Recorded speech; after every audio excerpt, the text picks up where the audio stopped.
Hello and welcome to Ilydan LARP. My name is Nick. I'm a member of the design team at this LARP system, and I'm doing a series of videos talking through different aspects of the Ilydan rules, and today I'm continuing the series looking at different character classes, which I hope will be useful if you're thinking about our system, maybe thinking about what sort of character to play, and you want to have some more detail about the rules and how it all works.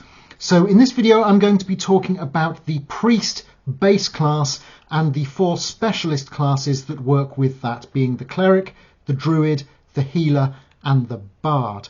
Now, as I've mentioned before in some of these videos, how characters work in Ilydan is you have a base class. Today we're looking at the priest. This gives you a good range of skills relating across that broad character type. And then you pick one of the 4 specialist classes that goes alongside priest, which takes it in a particular direction with certain specialisms. There are 8 base class skills, there are 8 specialist class skills, which means your character, let's say you decide to be a priest and specialize in healer, you will have access to learn from 16 different skills. Right, let's crack on and talk about the priest base class skills. Now, the priest has a lot of spells to choose from, very magical class, and it starts out with the skill Death Lore. Now, whenever there is a skill which has lore, L-O-R-E, at the end of it, that means it's a spell casting skill, and every level gives you access to one spell which you can cast for power points relating to the level of that spell. So Death Lore, where you can channel between this world and the next. It starts out at apprentice level. You can cast the first level spell Wound. It does 2 points of damage. It's a touch spell and it ignores armor. So you have to reach out and you touch and say, by the power of whatever, spell casting Wound. And if you touch someone when you say spell casting Wound, 2 points of damage, ignoring their armor, to that location. At higher levels, the spells go to Cause Fear, Speak to Dead. Eventually, up to Grandmaster level, the spell is Leave Body. As I'm going to be talking a lot about spells, I'll just take you through the cost of casting those spells. Apprentice is 1 power point. An expert level spell is 2 power points. A master level spell is 4. And a Grandmaster spell is 8 power points. A lot of power points, but they have very powerful effects. So the next spell list is Divination Lore, which is all about knowledge. At apprentice level, you can cast the first level spell of Dreams. You cast this and then you go to sleep, and as you sleep you will have a dream on the subject of your choice. So when you wake up, get up in the morning, you go and you talk to a ref and you say, well, what did I dream about? And they will give you a dream which might give you a sort of strange inkling or insight into the question you were asking before going to sleep. Expert level, there is Intuition, which is you can ask a ref a simple yes/no question, and it goes on like that. The next skill is another lore skill. This is Life Lore. This is much more about healing. So at apprentice level, you can cast the first level spell Revive. This is a touch spell. When you cast it on an unconscious target, it heals them of 1 hit point of damage. They must be unconscious, and as soon as you've healed them enough for them to regain consciousness, obviously you can't cast it on them again. So this is enough to get someone who's badly injured back to consciousness and able to drag themselves along. Second level, you get to cast Detect Life. You cast that. Anything hearing you cast the spell Detect Life has to identify the fact that you're there, that they are there. And then at higher levels, you get Ranged Heal and then Mass Heal. Next skill is Priest Power. Just to recall how some of the skills work. Some skills, whether it's casting spells or doing weapon skills or 1 or 2 with other strange effects, will say it requires a certain number of power points for that skill to take effect. So if you're wanting to cast the spell Revive, that costs 1 power point. So if you have Priest Power at apprentice level, every level you get 5 power points. So if you have apprentice level priest power, you'll be able to cast revive 5 times before you need to recharge your power points.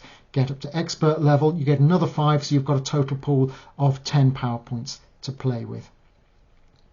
Next skill, common amongst spell users, so all priests have this, is read scroll. This is where you can take a pre-written scroll with a spell on it, and provided you have the right level of skill, you can cast the spell on that scroll. Whether it's a spell you know or not, you can read it. The scroll is destroyed by you casting it, but it allows you to cast spells not just of your own discipline, but from others as well. Apprentice level means you can cast magic scrolls written with a first level spell, going all the way up to Grandmaster, where you can cast magic scrolls inscribed with a 4th level spell. You don't need power points to cast a spell from a scroll. The power points are spent when the spell is put into the scroll, so it's a good way. Let's say you're able to write scrolls. We'll talk about that in a little bit, because that's a pre-skill. You are able to use up, say, spare power points you might have just before you're about to have a meal and refresh. You can use those just to put spare power points into spells, into scrolls, and build up a bank of those scrolls for use at a later date. The next skill is the 4th spell list, which is Sanctification Law. This is about making things holy. So at Apprentice, you can cast the 1st level spell, Bless. It's a touch spell, and it prevents any damage from the next effect that would cause damage to the person that you bless. And it lasts until the next refresh. So let's say your warrior is going to have a big fight against some big evil gribbly. You can bless them before the battle. They go in there. The first hit on them, they completely ignore that damage. So the gribbly comes up and does some major holy blast 4 at them. They'll just go, bless, no effect. Very good. Okay, at higher levels you can purify food. You can to purge disease, poison, or impurity from that. You can cast it to get holy weapon, or at the highest levels you can cast mass bless to give that bless effect to all allies within earshot. Very good before a major battle. Okay, the next skill for the priest is called tithe. A tithe historically is something that the ordinary people paid to the local church or temple to fund that church or temple as part of their discipline within the religion. So effectively, by having tithe, it means at the start of each event you get some extra gold or goods that have been donated by followers of your religion, and the higher the level is, the greater you will receive through their tithing. Isn't it nice having followers that want to fund you? Final skill for the priest, so again accessible to all of the priest specialist classes, is write scroll. So I mentioned earlier about reading scrolls. This is writing scrolls. What you do is you get some parchment, you use a PowerPoint to prepare that magic scroll to receive a spell, and then a spell is cast from a source. It could be you, it could be a friendly magic user who's supporting you, it could be a runestone that you found, it could be from a magic item. Whatever it is, you then cast that onto the scroll. It creates the magic scroll. You can only inscribe 1 scroll per refresh, but it's a very useful way of building up an extra catalogue of spells. It's a craft skill, so you can use it to trade with. So if you know you're going to have a refresh, you can maybe, create, say, a 2nd level spell scroll and then go and sell it to someone. It's also another useful way that you can take some of your cleric spells and you can give them to someone else with read scroll who isn't a priest to cast them themselves. So write scroll is a very useful way to do lots of interesting things of swapping spells between characters. Okay, let's have a look at the first of the 4 specialist classes. This is the cleric. Cleric in many ways is a pure priest, very much devoted to their faith. Their first skill is cleric power. Like priest power, it adds extra power points. So again, you get an extra 5 per level.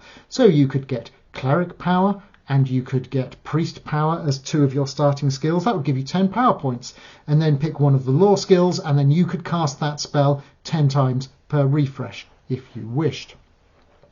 The next thing with the cleric is creation lore, so they have another spell list to choose from. This is all about making things. You start off with create element. You choose one of the 4 elements, air, earth, fire or water, and you create a quantity of that element that is summoned into being. So any situations, let's say you want to start a fire, you can cast create fire. You want to put a fire out, you cast create water. You're suddenly underwater, you cast create air. You've got a little bit of air to breathe while you're stuck there, so you can use that creatively. You can go on to create food, create components and other such things with higher levels of that spell. Next skill for clerics is divine channeling. This allows you to transfer some of your power points to others to replenish the power points that they have. Both involved in this transaction, both yourself and the target, have to be willing. You have to be in physical contact. At apprentice level, you can donate 1 power point per person per refresh, and it can't take them above their maximum. And as you increase, you can give an extra power point per level to the target. So at expert level, you can give 2 power points per refresh. So you could be there with lots of power points as a battery. Let's say that your paladin is exhausted, they've just used all their power points. You can go and have a word with them, you can channel divine power into them, and they can get some of your power points passed on to them, which they can then use for their skills. So that's a really good thing there. The next cleric skill is holy ground. This is where you mark out an area as hallowed ground and you can sanctify it. So it starts off in the temporary camp buildings. There is something called sanctified ground, and you can use this spell to create some sanctified ground, and there are certain effects that have. At a higher level of the holy ground skill, you can have greater effects of that sanctified ground. So at expert level, that sanctified ground is so holy that undead cannot enter it, and anyone standing inside it can resist 1 fear effect, and it increases like that. It can be quite a good thing. Let's say you've got the resources at the start of a full weekend event to create a sanctified ground. Maybe you've got an in-character tent, or you've got an area within the player camp. You create a sanctified ground, you do the ritual, you make it all holy, and then you can have the effects of that sanctified ground throughout the weekend. Next skill for the cleric is Holy Warrior Lore. Holy Warrior Lore is for the fighting clerics. So first level you get Holy Blast 1, so you get to do effectively a blast spell which goes through armor, does 1 point of damage. Higher levels you can repair armor, and then you can dedicate someone in a battle so that they take less damage and are immune to mind magic and so forth. Next skill up is light armor use. So this is to allow the cleric to wear any light armor and to use patching kits to repair them and to get other effects as they go up. There's no other way for clerics to increase the amount of hit points they have, so getting light armor is the way around that. Next cleric skill is preaching, because everyone likes a good sermon. So you are able to preach. You need to take at least 1 minute to deliver it. And at the end of that, 1 chosen target in your audience is affected by the message in the sermon as if by a suggestion spell. And as you increase your skill at preaching, so you will affect more targets. A Grandmaster preacher can preach a sermon for a minute and it will affect everyone who hears it. Very good for stirring people up to go off and do something. Final skill for the cleric is Turn Undead. This allows the cleric to bring forth holy powers and repel, maybe even destroy, undead creatures. So at apprentice level you can turn 1 minor undead per refresh. At expert level, it affects all minor undead, so you can, hold up a holy symbol and say, back, turn all minor undead, and ham it up, and they will move away from you. And at master level, it turns all undead, no matter how powerful they are. Grandmaster, your ability destroys all minor undead by calling banish minor undead. Very good for annoying a lich who's taken all weekend to assemble hordes of zombies and skeletons and ghouls and stuff. You can just level them with one use of the skill. Right, the next specialist class, second one on our list, is the Druid. So this is the shaman of the woods, a nature priest. And their first skill is beast lore. So being a lore skill, it provides spells. These are all to do with animals. So at first level, you can cast Talk to Animals. At second level, you can charm animals so that they will be your friends, and so forth. Second skill for druids is druid power, like priest power and cleric power. This is a way of getting extra power points so that you can cast more spells.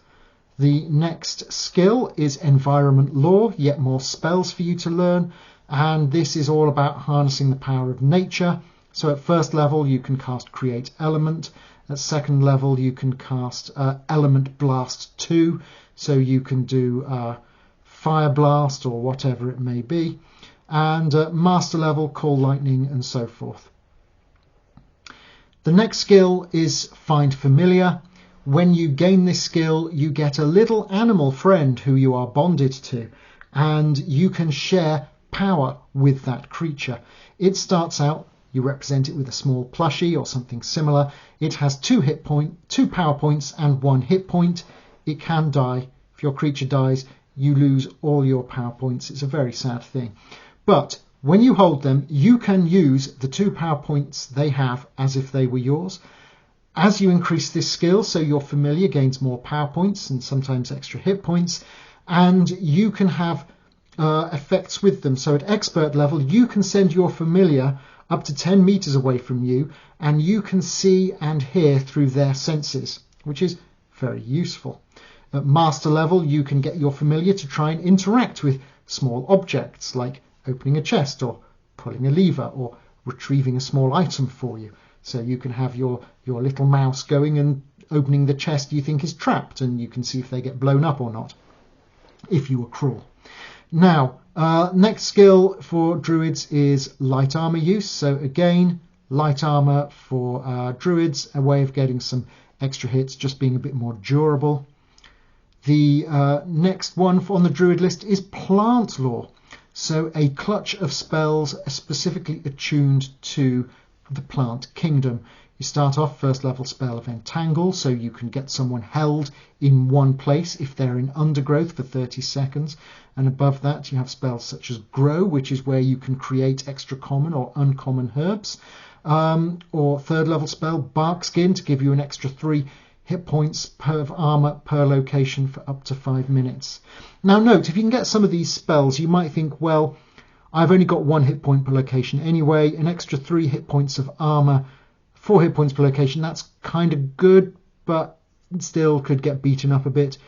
You could just create a scroll and give it to someone like a paladin who has Read Scroll and get them to use it instead. And then it starts to get funny. Right, enough tips from me. 2 more skills to go. Number 7 on the Druid list is Staff Mastery. You need to actually have a LARP safe staff to use, and this is your Druid staff for that event. And you can use the staff to cast touch spells through the staff. So if you don't want to get too close to someone to cast Wound, you just get your big magic stick and you cast Wound through your staff, and you can do that at distance.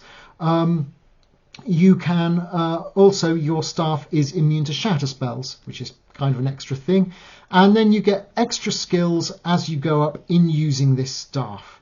So last skill is Survivalist. You're a druid, you're out in the woods, you know what to eat, you know how to hunt, you know how to gather herbs and plant matter, and you can make fine meals, and you can also make snacks. So this is another bit of the crafting skills, so something for druids to do with food. Right, we're on to the third one now. We're looking at the healer. The design concept behind the healer is we didn't just want all priests to just be standard healers and to go around picking up and looking after everyone else. So that's why the priest life law skill only has revive, which is a fairly limited use sort of healing spell. We have got other healing in the system, such as first aid and scrolls, if you find scrolls with healing spells on them, and potions and snacks.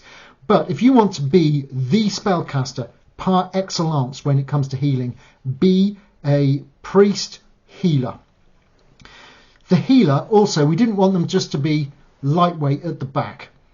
If you want to heal your warrior who's in the middle of a combat and they've gone down, you need a healer who is solid, who can get in there, who can heal them, who can drag them out, whatever. So healers are kind of a bit tanky, as you'll see as we go through the skills. So anyway, going through the skills, first up, the healers have the skill Alchemist. So they know how to make potions and various alchemical concoctions. And the higher level you are an alchemist, the more complex potions you can craft, all the way up to being able to make legendary potions when you are a Grandmaster. So this is a useful way of storing up healing potions, antidotes, other things you might come across. Second skill for the healer is Body Law. So these are specific healing spells to deal with very specific types of damage. So at first level you can cast Heal Poison. So it has the effect of one poison removed from you. At second level you can cast Mend Bone. So if someone has a broken bone which is preventing other damage being healed, you can cast Mend Bone, and that is just instantly sorted out, and so forth. Following skill after that is Healer Power, so another 5 hit points per level alongside Priest Power to power up all of these skills that you have. The next skill, another healing one, is Healing Law, and this is about healing both mind and body. You have the first level spell Heal Other One. The touched target is healed of 1 hit point of damage. They don't have to be unconscious, which they would do with Revive. They can just have taken a scratch. You can just heal that. It's the best low-level utility spell there is. At higher levels, you can cast Cure Insanity. We have Insanities in our system. And you can go up to a higher level for things such as Total Heal, which completely restores all hit points to maximum. It doesn't mend broken bones, cure diseases, or remove poisons. And it doesn't overcome effects that prevent the healing of hit points. But if someone's just been beaten to a pulp, 1 total heal, they are completely back in the game. And finally, at the top level, Grandmaster can cast the spell Resuscitate, which is one of the very few restore life effects we have within the game. You have to cast it on someone who has died within the last 10 minutes, and the soul has to be willing to return to the body. And once that happens, if something has died, you still need to heal the body to prevent the target dying again. So that's a very, very specific case in which we will allow something that has been killed and has died to be brought back to life. Very specific circumstances. Okay, next skill for the healer is Heavy Armor use. I told you it got good. Basically, you can wear up to heavy armor, which will give you 3 extra hit points per location. And you also know how to make patching kits to repair it, and you can repair your armor if you have patching kits. And at higher levels, you also get extra hit points per location, and it just makes you durable. You can go into the dangerous places knowing you're not going to be the first one to be dropped, which is good because you've got to heal up the first ones to be dropped. Right, next skill, Resistances. This gives you a certain amount of resistance to different noxious effects in the game. So at the Apprentice level, once per refresh, you may call Resist Poison and ignore the effect of 1 poison. At Expert level, you are completely immune to disease. As a doctor, you've probably had them all and you're over them now. And so that increases being able to resist magic and so forth as it gets to higher levels. 2 more skills to go through for the healer. There is shield mastery. This means that you can anyone can use a small shield, but if you want to use a big shield like this thing, where its longest dimension is over 24 inches, you need apprentice level shield mastery. And at higher levels, you get extra defensive bonuses, such as at expert you gain 1 hit point per location while carrying a shield. So you could have heavy armor, shield, the extra hit point from that. You're starting to get quite durable as a healer. Master level, you can reflect double or through blows back onto people as well. So shield mastery is a very interesting, useful skill, keeps you alive in combat. Final skill for the healer is surgeon. So this is effectively like the general level first aid skill, but it's more. It's the healing you can do without resorting to magic, without resorting to potions. So you can tend wounds and you can make bandages. You can also keep one unconscious target alive by role-playing, stemming blood flow, etc. So this means when something hits the floor, they start counting, and after a certain time, I think it's 2 minutes, if they haven't been healed, they're gone. With this, you effectively pause their death count while you're there sort of, stopping the wounds bleeding out and all the rest. Well, hopefully some aid will come. At higher levels with surgeon, you can splint broken limbs. You can make poultices that make ordinary bandages more effective. So that's another craft angle for the healer. And at Grandmaster level, you can do surgical intervention for curing disease and even insanity. I live for the day when someone with Grandmaster surgeon skill decides to find someone with insanity. Instead of using PowerPoints and casting a spell or anything like that, they're pinning them down to a table and they're drilling into their skull and they're doing all sorts of things to heal them. I look forward to the day when someone role plays that.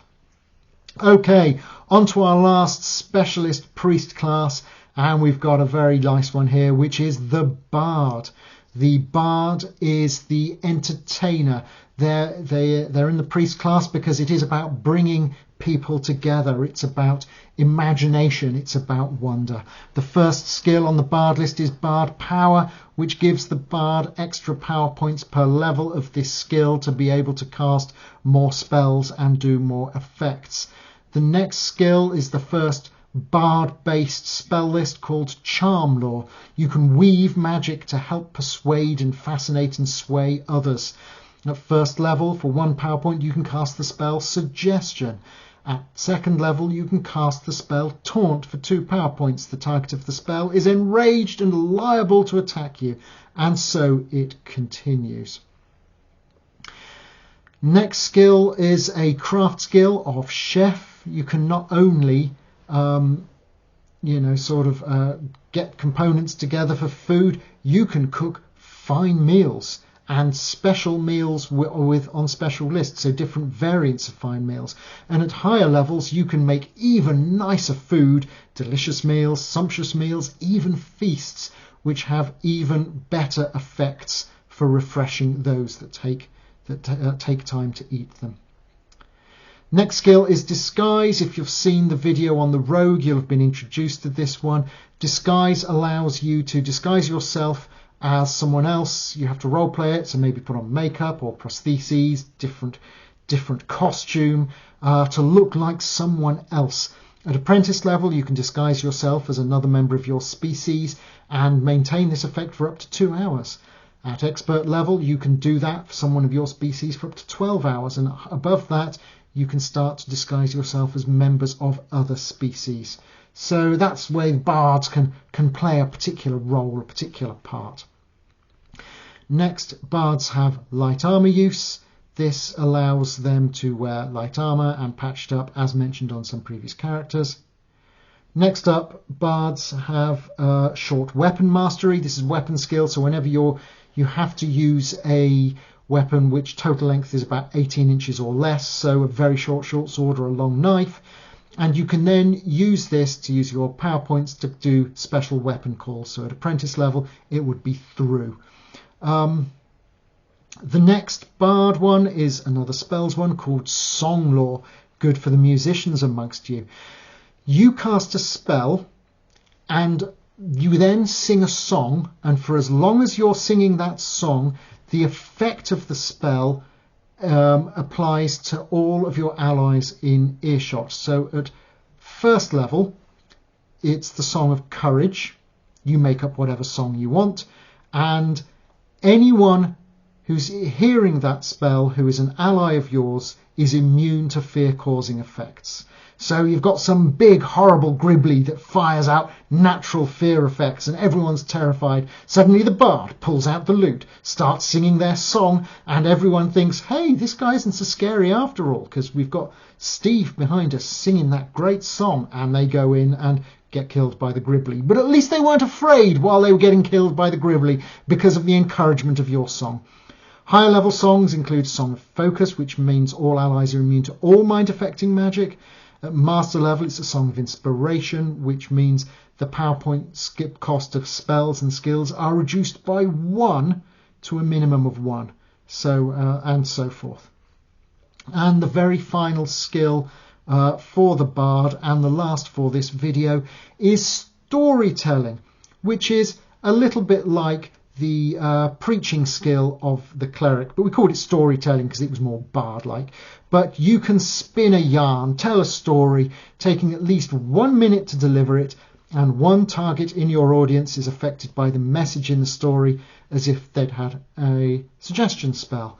And at higher levels, you get to affect more people until you're storytelling at Grandmaster. The story affects everyone who hears it. Well, that's a quick gallop through the priest and the 4 associated specialist classes. I hope you enjoyed it. I hope you found it educational. I hope it gave you lots of ideas of the sort of character you might want to play.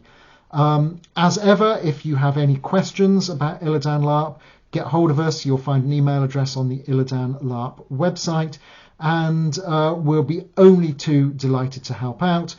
But we hope this has inspired you. Maybe we'll see you playing a priest of some variety at an Ilydan LARP event soon. But whatever happens, I hope I meet you and get to game with you soon. And take care.